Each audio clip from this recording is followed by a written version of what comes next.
বিরতির পর স্বাগত। আজ কমল কাপের ফাইনাল ম্যাচ ইতিমধ্যে উত্তেজনাপূর্ণভাবে চলছে। এই ম্যাচ, সেই ম্যাচটির উদ্বোধন করেছেন মুখ্যমন্ত্রী ডক্টর মানিক সাহা।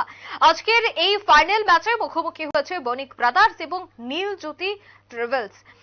আগরতলার আমতলী মাঠেই এই ফাইনাল ম্যাচটি অনুষ্ঠিত হয়েছে, যেখানে মুখ্যমন্ত্রী থেকে শুরু করে বিধায়ক রামপ্রসাদ পাল, সমাজসেবক রাজীব ভট্টাচার্য, মন্ত্রী টিঙ্কু রায় উপস্থিত ছিলেন। প্রথমেই খেলোয়াড়দের সাথে পরিচয় সারেন, তারপরই এই খেলাটির উদ্বোধন করেছেন মুখ্যমন্ত্রী প্রদীপ জ্বালিয়ে। বণিক ব্রাদার্স এবং নীলজ্যোতি ট্রাভেলসের মধ্যেই হচ্ছে এই ফাইনাল ম্যাচ। কমল কাপ ক্রিকেট টুর্নামেন্টের ফাইনাল ম্যাচকে ঘিরে দর্শকদের মধ্যেও এক প্রকার উৎসাহ ছিল চরমে। সেই বিষয় নিয়ে মুখ্যমন্ত্রী আজকের এই উদ্বোধনী কে কেন্দ্র করে কি বলছেন শোনাবো।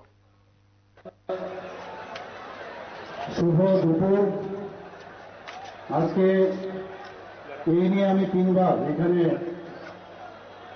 সূর্যমণি নগরের এই ময়দানে এই কমল কাপ যে টুর্নামেন্ট, সেখানে আমি এসেছি। এবারও তার ব্যতিক্রম নয়। তা আমি সর্বপ্রথম এখানে এই সূর্যমণি নগরের মাননীয় বিধায়ক, ওনাকে আমি ধন্যবাদ দিতে চাই, কারণ ওনার কারণেই এই ধরনের টুর্নামেন্ট এবং ওনার মস্তিষ্ক থেকে এই ধরনের একটা আইডিয়া এসছে।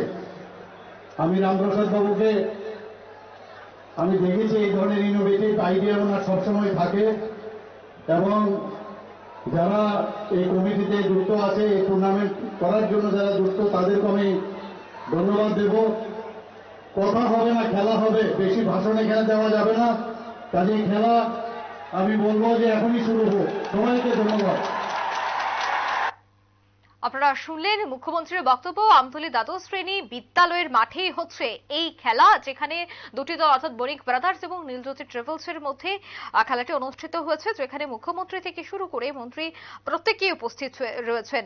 এবং রামপ্রসাদ পাল তিনিও বলছেন যে উত্তর পূর্বাঞ্চলের সর্ববৃহৎ টেনিস ক্রিকেট টুর্নামেন্ট কমল কাপ ক্রিকেট টুর্নামেন্টের আজ ফাইনাল ম্যাচকে ঘিরে এবং খেলাকে কেন্দ্র করে সকাল থেকেই দর্শকদের উন্মাদনা ছিল তুঙ্গে। আজ সকাল থেকেই দর্শকরা ভিড় জমায় এই খেলা কেন্দ্র করে। আজ যেহেতু ফাইনাল ম্যাচ, তাই প্রচুর সংখ্যক দর্শকদের উপস্থিতিতেই এই ম্যাচটি চলছে। ইতিমধ্যে উত্তেজনাপূর্ণ এই ম্যাচে কে কেন্দ্র করে দর্শকদের মধ্যেও সারা পরিলক্ষিত। বণিক ব্রাদার্স এবং নীলজ্যোতি ট্রাভেলসের মধ্যে এই খেলা গতবারও একেবারে উৎসাহের সহিত এই কমল কাপটি অনুষ্ঠিত হয়েছিল, কমল কাপের টুর্নামেন্টটি অনুষ্ঠিত হয়েছিল। এই বছরও কিন্তু আমতলী মাঠে কমল কাপ টুর্নামেন্টটি অনুষ্ঠিত হচ্ছে। নিয়ে নিচ্ছে ছোট একটি বিজ্ঞাপন বিরতি, সঙ্গে থাকুন।